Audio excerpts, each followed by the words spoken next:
What's good, Internet? My name is attackslug, and welcome to Because Reasons, the show where I play what I feel like when I feel like, and today I feel like I have not played a roguelike on this channel in quite some time. Roguelite, I'm sorry. This is Caveblazers on the PC on Steam. It's like $5. It is still in early access, so it is not a finished product yet, and I don't know. I'm not sure how I feel about roguelites and early access. Personally, I prefer to wait until it's done and then play it then. But I played about an hour of this, which I know, in this genre is not anything. An hour in a roguelite may as well be 5 minutes in any other game, because there's just so much depth in these games usually. And if this reminds you of Spelunky, that seems pretty intentional. If it reminds you a bit of Catacomb Kids, also, kind of in this genre of platforming. There's some orc dudes, bomb, don't jump, get that bomb. Those are all games that kind of do the same or similar things. And that's a bomb, I screwed up. So you can see I have a health bar up in the upper left-hand corner, 100 points of health. And there are enemies kind of all over the place. That's kind of my main thing in this game, is that I'm not very good at the combat, and the combat seems pretty ridiculous. And these guys, I'm already down in so much health this game, so we're going to be starting over real quick here. You have an inventory system, as you might expect here, and if I can hit here and jump in and equip things, when you equip things, the game is not pausing, so be very wary of what is around you, as you might want to equip different items. Now, I want to have the Golden Quiver, which doubles the range attack speed, or the Quicksilver, which causes the next arrow to be a explosive magic projectile. I think explosive magic projectile sounds better to me, but it doesn't activate right away, so we're just going to use the other one for now. I think they're both they both use magic in some capacity. So again, I've played an hour of this. There's a lot of systems here that I don't quite understand yet. There's these little helper dudes, right? See these guys? That's not an enemy, that's a helper dude. And they will take stuff, like items that I might want, which is kind of frustrating. And I'm not really sure what the point of the other adventurers is, but they're in here, and they're a part of the game. So, again, early access, so, all things could change in any given new patch. But I found this game, you really need to kind of play very, very conservatively. And I can do that during the main stages. The problem that I've had, and as far as I've gotten, which is not very, is that I hit a boss stage, and then, yeah, that guy just got blown up, sort of, but not really. I hit a boss stage, and then I'm just done. Like, I've never beaten any of the bosses that spawn here in the first area of the game. And that might just be my own personal skill level, which is obviously, when you first starting this type of genre, it is all very much a learning experience in terms of what's going to work, what's not going to work, what's the best course of action, and I've not really found out what that is in this game just yet. I think I like the look. I was playing some of this and some of Tower Climb, and I like the look in this game more than Tower Climb, but I haven't played enough of either to really understand the nuance.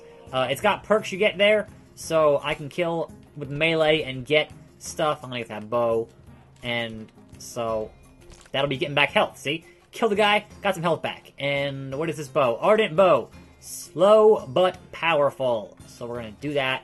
Different bow. You get unlimited arrows. That's never really an issue. It's just you can sit here and fire arrows with the right stick in a couple different core directions. And there's that.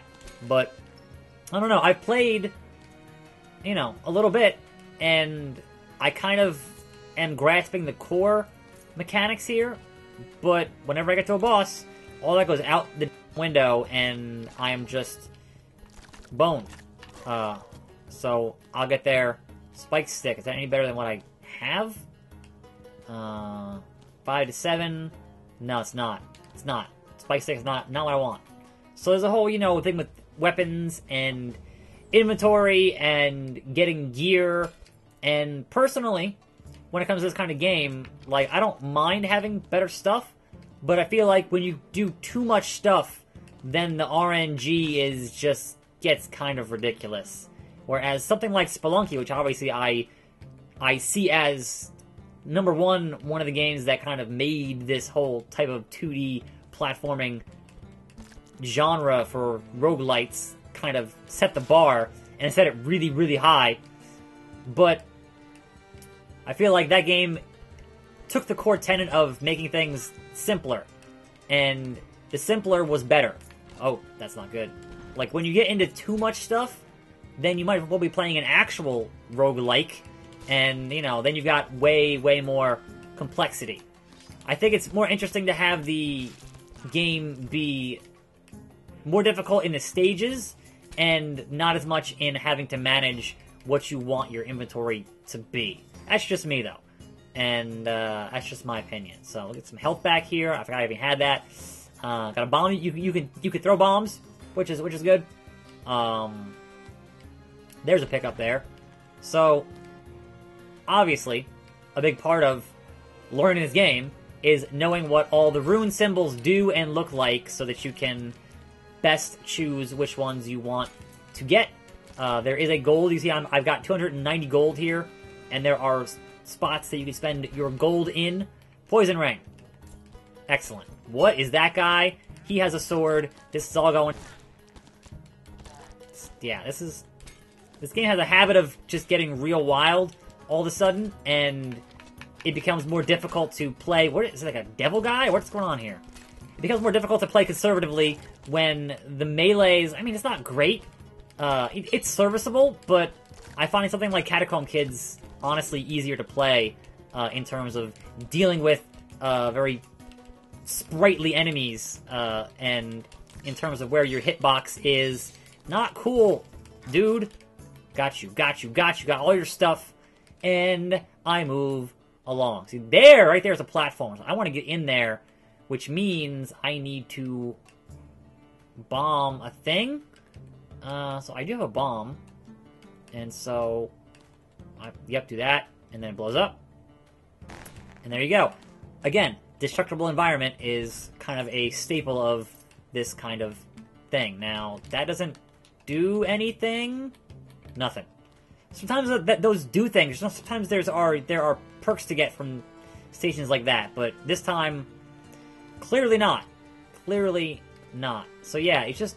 The game, I don't know. I feel like it has too many enemies, and it gets a bit too chaotic for my own personal tastes in what I look for in this genre of game.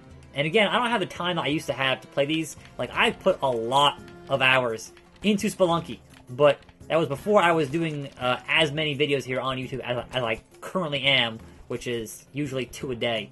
And that just eats up a lot of my time, so unfortunately I don't get around to playing as many of games in this genre as I would normally do, because they're time consuming to learn. I like them a lot. Oh man, I'm gonna die here. I want to get to the boss! Screw you, arrow guy! There we go. So, I want to see what I actually been getting here. Bone Breaker Gauntlet creates a large spectral fist, which hits enemies. I got 2 of those. Orcish Ring, yes. Equip that. Demon Rune steals 10 health, increases max health. No, I don't need that. I don't have enough health left. Not enough health left. And Poison Ring, a ring of thorns and an enchanted emerald, gives attack a 10% chance to poison. So 2 rings equipped. Much better. I could use a better sword right now, but that's kind of neither here nor there. Alright, what does this do? I'm gonna do it. What does it do? Max health! Yes! Let's not waste it on slimes and fighting that guy. So here's where it gets... Here's where the proverbial bit of business... Oh, before that, here. Volatile Blessing, Bullseye Blessing. Got that blessing. Kill that guy. Get more gold. Get more gems. Stack that paper. Nope. That guy can just keep on tending his fire. Because here's where it gets real. Here's where the boss room comes into play. And here's where the video is going to come to an end, more or less. Because I'm not going to survive this boss room. This boss encounter with this guy has fists and fisticuffs. And, yep, there's the eye. And I'm going to die here because I'm gonna die because reasons I don't like. Look at how much damage. That's barely any damage for this stuff. And it, like, yeah. I'm gonna just get hit a bunch here by these hands because I don't know how to do this. And again, it's a roguelite, so you want to learn the patterns by fighting the boss over and over again, but the lack of healing items I've found to be, you know, frustrating. And you get to this situation, this scenario, and just, he punches you into oblivion. And, like, what are you going to do about it? I don't even know. I don't even want to go into my inventory to equip the other thing there, because I can't. There's not enough time. So finally I got some magic going on here. Yes! Yes! Slash the man. Okay, this is the farthest I actually made it against this boss so far. But it's going to get rougher because I can't really heal. And I gotta just dodge his crap. 46. Just knock him down one more time. I'll be able to get him. One more. Oh, I hate you. I hate you so much. Dodge, get. I might do it here. I might do it. I did it. Okay. That's amazing. First time I ever beat that boss. I did it on camera. I feel so happy right now. I'm so happy right now. What do we got here? Piercing Blessing, Judgment Blessing, and Meat. Eatsa the Meatsa. 40 health. And we'll get Judgment Blessing. So, whatever perk I got there. I already had that? Sure. I'm not sure if they stack or not. I'm not sure if you just get what you get and don't be upset, or... No, okay, yeah. They totally, I have all those. So, that is pretty cool. I like that a lot. So, guess what? We're gonna keep going, because I've never made it into the second area. And I'm kind of really excited to see what it is, because it is the Ancient Temple, level 3. Journal entry! We're gonna find out what is in the Ancient Temple. We're gonna keep on getting health back from enemies, which is awesome. I am super hyped right now. I've never gotten past that freaking boss. Oh no, oh no. Nope. Yeah. Again, the combat, it's okay, but I'm just terrible at it, which is not surprising in any way for me. In a game like this, that I don't need right now. Health rune, I might use that later if I get down into some dirty business. So, yeah, it does pay to play a little bit proactively, or I'm sorry, defensively, because what the hell is that? Here's the thing, I've never seen any of this. That's a helper guy. No, it's not helper guy. Oh no. Gonna die. This is where it all goes bad for me. And, like, there are constantly enemies, so it's like, how do I even heal if I don't have the chance to heal, because opening my menu is a bad idea, because enemies... Helper guy, yeah, go get him. You aren't a helper guy. You're not helping me. Oh, this is bad. I'm dead. Look at that chaos. Look at that absolute abject chaos. But you earn progress. You can get different outfits and different starting perks and that kind of thing. It's Caveblazers. I think it's pretty neat, even if I am absolutely terrible at it. Thanks for watching. I'm attackslug. More videos every day. And I'll see you next time. Right here on this channel. And I'm out.